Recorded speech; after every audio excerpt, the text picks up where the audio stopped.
Hey free-to-play gang, welcome back to another video. Now before we get into the content of the video, I just want to go through some of the new stuff, rather the new events in this game. So number one, there's a scratch off. So we get this lucky coin by doing point 1. That's about it. That's the only way that you can get these lucky coins, and there is a total number of lucky coins that you can obtain every single day, and I think this actually increases per day. So from 900 as a cap to 1800 as the next cap on the second day to 2700, blah blah blah blah blah. So yeah, let's just go ahead, see what we get. Oh, it only cost us 300 to scratch one card, right?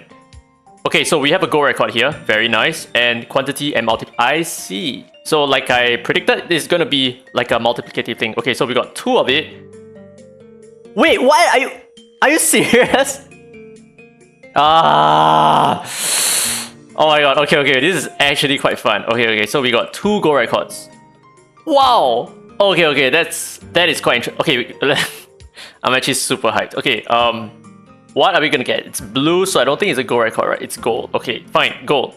Quantity, I guess it should multiply according to gold. 40,000, I see. And now the multiplier, this looks like a 1 times, right? Is it a 1 times? Daddy free to play, what are you doing? I don't know what I'm doing. 400,000 gold.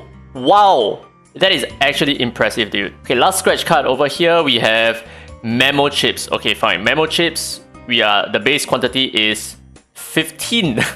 It's kind of bad. And this is gonna be, what is it gonna be? Times 5? 8. Okay, not bad. 8, that would be 120. Yeah, their math is faster than mine. Okay, so quite interesting. I really like the fact that there were gold records in this. But it's kind of sad that there is a limit to it. If not, I would have grinded point wall like crazy, dude. That would have been so much fun. Okay, next thing I'll show you guys is the new Empath skin, the Jiangman skin, which I think is a very smart inclusion of her skin right now, given that, you know, we are pushing a little bit more AoE DPS themes. So very nice. I think she kind of looks the same, right? She looks the same as the current Jiangman, just that she is blue, right? Nothing else has really changed about her design. So let me know your thoughts about her design. Are you satisfied or not? I'm personally not very satisfied with this because it just seems like a recolored skin. But hey, maybe some of you guys would be interested to make this purchase. Okay, so for the topic of today, a lot of players are saying that Javid and Ashley are way too similar and that there are a lot of overlaps, and people are talking about who is better, and let me just give you my own thoughts about this matter as well. Now, in short, okay, too long didn't watch, I do feel like Ashley is going to be more universally useful than Javid. I've said it, okay? There you go. But that's not to say that Javid is not good, and that's not to say that you cannot have both of them. So the thing is, if you already have an Ashley, it doesn't mean that you don't need to get Javid. Yes, Ashley will still be good in the content that Javid is going to be good in because she carries the true damage kit, she carries AoE, she carries a lot of support DPS. A lot of the same stuff that Javid brings to the table as well. But does that necessarily mean that you need to forego one since you have the other? I don't think so. So if you already have an Ashley, I think it's still a good idea for you to get Javid. And if you do not have either of them, I personally feel that Ashley is going to give you a lot more. But should you still be pulling for Javid? I leave that thought to you. Okay, but anyway, for this video, I just want to go through, in theory, how different and how similar they are. I will start off by explaining their similarities and differences. So if we take a look at his Judgment Seal here, when the target inflicted with Judgment Seal takes a hit, deal splash damage to 2 of their teammates randomly. Now splash damage is 5% of their max HP, which means a total of 10% of their max HP, assuming you have enough attack power, and triggers once per turn.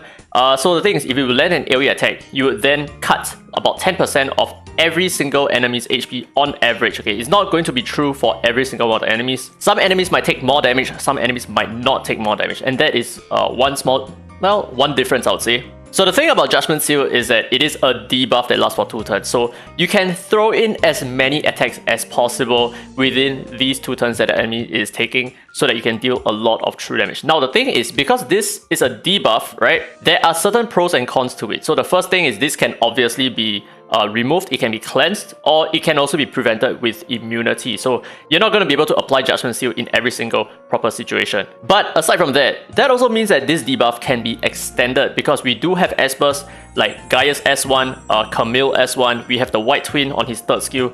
these espers can extend debuffs, which will allow Judgment Seal to be elongated to like 3 turns, 4 turns, 5 turns, whatsoever. But I think the main issue is that we do not have an AoE debuff elongator at this current time. So the thing is, when that esper eventually comes, because that esper is going to come, I cannot say for sure, but I have good confidence that the esper will definitely come in the future, then Judgment Seal is actually going to be a lot more powerful than it already is right now.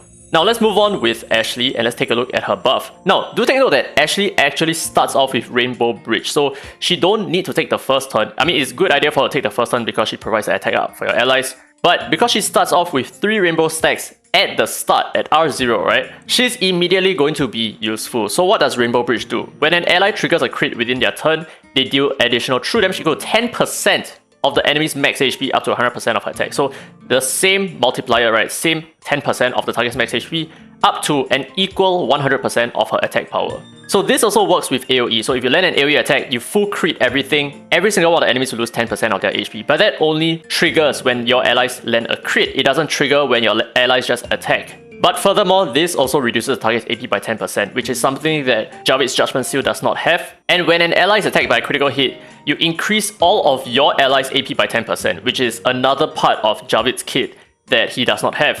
So the thing is, Ashley can actually use this and give herself a total of 8 stacks, but because it caps off at 7, using this would actually remove 1 Rainbow Bridge, so she actually does not waste any of her Rainbow Bridge stacks, which is pretty cool. But now the thing is this, right? So for Ashley's Rainbow Bridge to take effect, your allies need to land crits, which means that you need to build crit rate on every single one of your AoE damage dealers, or maybe even your Unas as well. You might need him to be built with crit in order for your team to fully reap the benefits of the Rainbow Bridge. But in the case of Javid, you do not need to crit at all. In fact, you can use support espers, you can use Sienna who has AoE, you can use Longmian who has AoE, any espers that does AoE damage, even just like a little bit of AoE damage, is still going to trigger Javid's true damage effect. And another thing to take note of is the difference between Rainbow Bridge and Judgment Seal is that Judgment Seal is a debuff, Rainbow Bridge is a buff, and it only has a limited number of stacks before it is completely used up, and then you will need to replenish her Rainbow Bridge by making her take multiple turns so that she can cast this skill again.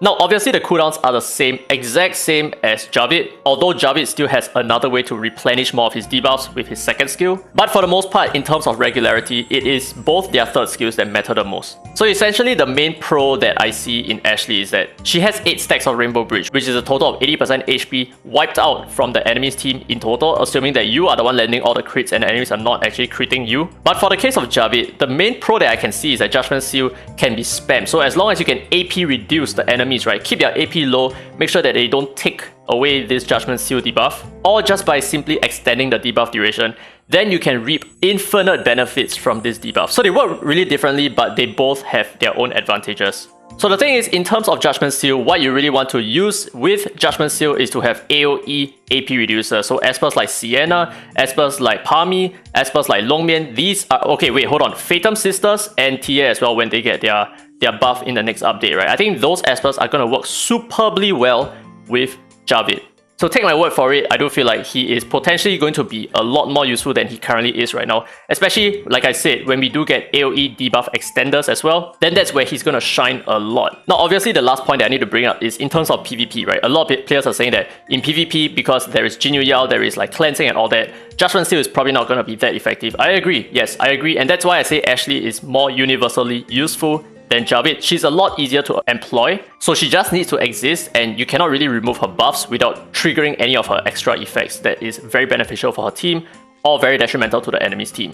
So I think in terms of PvP, Javid is just less useful in general as opposed to Ashley, and that's where they differ the most. But in terms of PvE content, and I'm very sure that they're going to be releasing more very big AoE related PvE content in the future, I think Javid has a lot of longevity in my opinion. So I do feel like he is going to be an esper that it's very important to pull right now so that you can reap the benefits of his kit long into the future next time. Alright, anyway, that's it. Hope you guys enjoyed today's content. Sorry it's extremely dry, it's just me talking to you and showing you skills. But hopefully this gave you an idea of my thoughts between Javid and Ashley. They're both really good espers. But let me know your thoughts down in the comment section below. Who would you prefer given a choice? Or would you just get both of them, right? I might make a poll about this as well so that I can get a better idea of all of your opinions. But anyway, I hope you guys enjoyed today's content. If you did, don't forget to thumbs up. It really helps the channel, and subscribe for more Dislyte content. Now with that said, this has been Free to Play, and as always, I will see you in the next video.